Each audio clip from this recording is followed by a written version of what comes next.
Hello everyone, the Skilled Roy here, back with yet another Legends of Runeterra video, and today we have probably the final day of variety cards.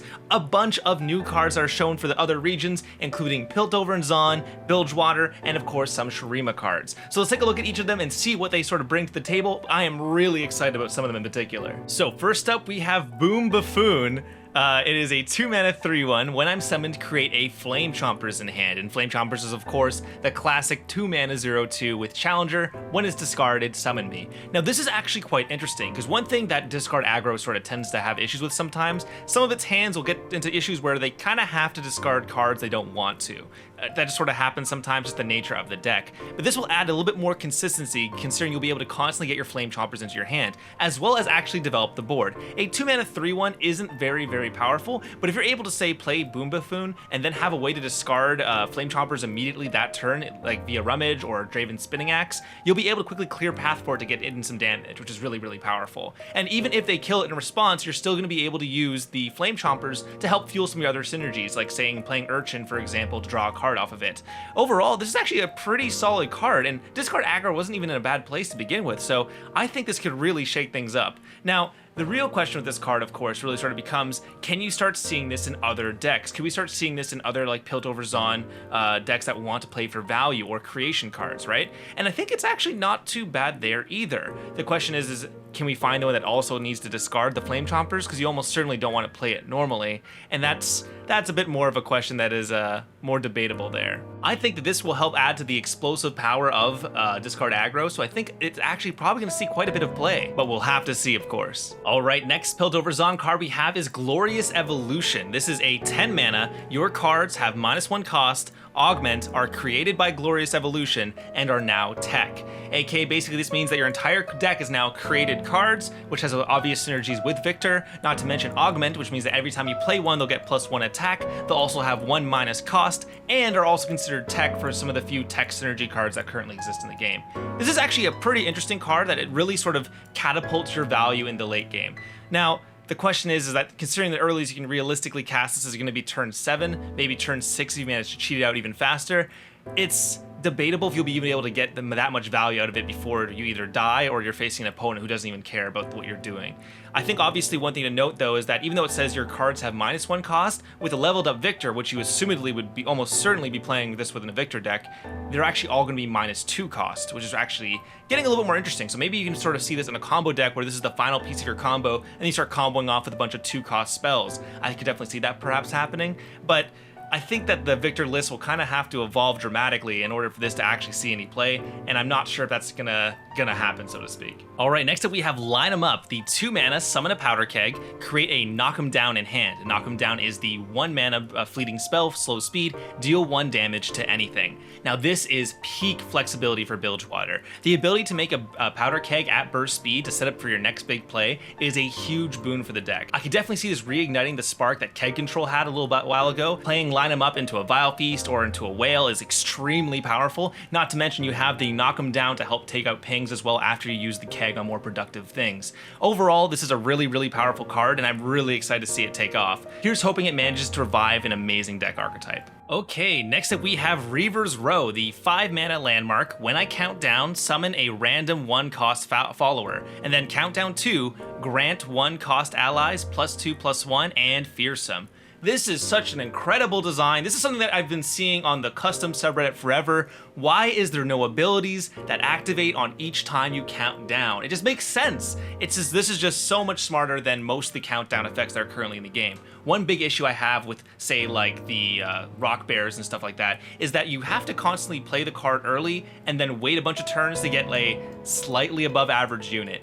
This is way better, where you play a card early, you have a big powerful payoff at the end of it, but you get small trickles of value to help you survive the huge investment that you're tending to have to put on these landmarks. So honestly, this is already getting a huge plus for me just for the design space alone, because this is exactly where these sort of countdown landmarks sort of kind of need to go in the future. Is this card good?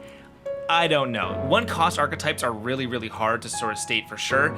Because it says grant 1-cost allies +2/+1 and fearsome and not everywhere, this is not going to work in things like Misfortune and Irelia, for example, because the blades aren't considered on the board when that effect activates, obviously. So the question is this is going to be more of a standard 1 cost bonus, so that's like Von Yip deck style decks, and those really haven't seen any play, and I'm not sure if this is the card that's really going to catapult them into the future, but who knows, that upcoming balance patch could really pay off for them, and then we could see these cards start becoming a lot better. It's really, really hard to say. But overall, I really wouldn't count this down and out, honestly. I think that the archetype still has plenty of breadth in it. We're gonna have to get to see. I'll probably make a deck list out of it, honestly. I'll have to give it my best shot, but we'll see for sure when it comes out. All right, the next card is The Time Has Come. The 5 mana, summon a Clockling, and if you predicted this game, summon 2 instead. Now, of course, this doesn't really seem that really powerful. 5 mana, summon 2 2/2s is not gonna be like making anyone too excited here, but if you think about the other burst speed spells in the game, such as Mistwraith or the 1 mana one that summons 1/1, they're not very powerful on their own. Typically, they're synergy pieces. Now, this one obviously doesn't have as obvious of a synergy piece, but where I'm really sort of seeing this is a way to stop open attacks. The predict decks are typically very, very slow, which ends up making that open attacks into them are very powerful because they have very few ways to touch you in that sort of space. But now they can easily make 2 2/2 blockers and then be able to stop you immediately. Now, I'm not sure if that's good enough yet, but considering on turn 3, they could do an open attack when you're playing, let's say, a Noxus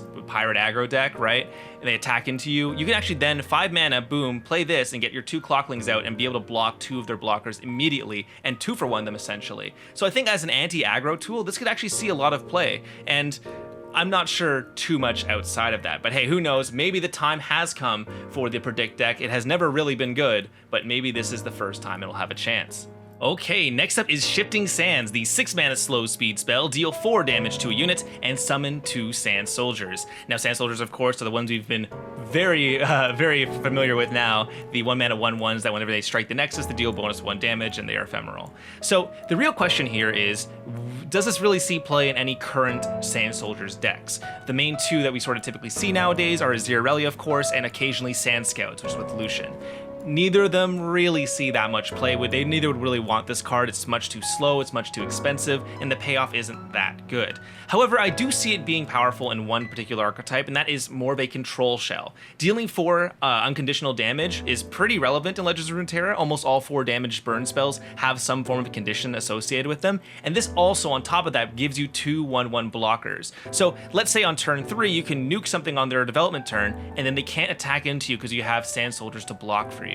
So it's an interesting card. I do think it's probably still a little too slow and a little too weak, but I do think it has a chance to actually see some legitimate play. Of course, we'll have to see the deck list sort of shift around here, but it's really not going to be something that I think is completely unplayable. I'm excited to see where this card goes overall. All right, the next card is Treasureseeker, the 1 mana 2/1. When I'm summoned, create a Waking Sands in hand. That is the 2 mana slow speed spell, which summons a Sandstone Charger. And then Sandstone Charger is, of course, the 2 mana 5/2 ephemeral, which is the big bulky sand centaur thing. So where do I see this card really working? I actually really like this card in Reputation, for example. Now, Reputation recently got the snapping card, I can't remember the exact name of it was, the snapping little turtle thing from Ionia that got brought to Noxus. It is a 1 mana 2/1 that will turn into a 5/1 if it's being blocked. Now, that's really powerful to help you get your Reputation early, but the issue was that the control of it is really in the opponent's hands. They don't have to give you Reputation triggers if they don't want to. They can just take the 2 damage. Whereas this card, however, is a lot more interesting because it's also a 1-drop that's a 2/1, which means it's pretty capable on the board on its own. But then with Waking Sands, you'll be able to deal 5 damage consistently, either to dissuade an attack or to attack with your 5/2. They can't just take 5 damage as easily as they might take 2 damage, and not to mention the 5/2 here. Even if it hits them, even if they don't take the damage, or they say they block it, or they say they don't block it, you're getting your Reputation trigger no matter what. So I think this is exactly what Reputation decks have been seeking out for quite a while, a really powerful early game that can help them shore up their consistency on the Reputation triggers. We'll see if it ends up being enough, but I'm really excited to play some more Sever LeBlanc at Reputation. And lastly, of course, the meme card. We have the Volunteer Elnuck, the 3 mana 3/4 P and Z card. When I'm summoned, create a random Elnuck at the top 6 cards of your deck. Hilarious. The fact that it can hit itself is really funny because that means you can technically go infinite on your Elnucks, which is absolutely incredible. Of course, I think the idea here is that you play this with like cards like Troop of Elnucks, for example, to quickly spawn out a bunch of cards. And is it good there? I mean, the curve is pretty obvious. You do turn 3 Volunteer Elnuck, which again, 3 mana 3/4 in P and Z is nothing to sneeze at here. And then turn 4, you play the Bull Elnuck, and then turn 5, you play Troop of Elnucks, and then you have a full board of Elnucks, and then you play Call of the Wild, I guess. I don't know. I don't really know what the end game for this deck is. It's probably going to be casting Overwhelm or something. But overall, I think the card is really interesting. I can't really see myself voluntarily playing a card like this. We'll see. I might do something as a meme, as a fun meme deck, but I'm not too hopeful for this card. I do think Elnix are a fun meme though, and I'm sure someone's going to prove me wrong by taking this card to Masters. Almost certainly it's going to happen now that I said it, of course. But I think that's all I have to really say on it, unfortunately. It's a good meme. I'll definitely try it out, but I don't expect to see it too many other places. Okay, and with that, that is the final card for Variety Day. Honestly, really solid cards here. Honestly, if I were to rate these cards in my custom card contests, I'd be really surprisingly happy with how many of these cards turned out. There's a lot of really interesting design space here, and this shows a lot of like genuine design chops that I'm just like, huh, wow, these all make sense what we currently have. This is really good stuff. And if I'm being quite honest though, Riot, some of these cards really should have been in the base set. Like there's some absolutely almost unplayable cards in the beginning sets that are just don't make sense to me, but some of these are like feel like key pieces that decks were just sorely missing. And I'm kind of just wondering, why did we wait till the 3rd expansion to put them in? I really would have liked Treasureseeker like 2 expansions ago. But whatever, it's all good, it's all good. Anyways, thank you again everyone for watching. I really do appreciate you guys all coming through to the channel. I really appreciate you guys coming and checking out this video as well. If you like it, please leave a like, leave your thoughts in the comments. What card do you think is gonna show up next? I think right now we have Ekko coming out as the final champion with probably his followers coming out tomorrow, so that's really exciting. But if you want a place to discuss Ekko and all these cards that are coming out, come check out my Discord. I'll leave a link in the description there. Feel free to ask me anything on those socials, that sort of stuff. I'm always around. But otherwise though, everyone, I will be heading out for now. Thank you so much everyone for watching. Peace out.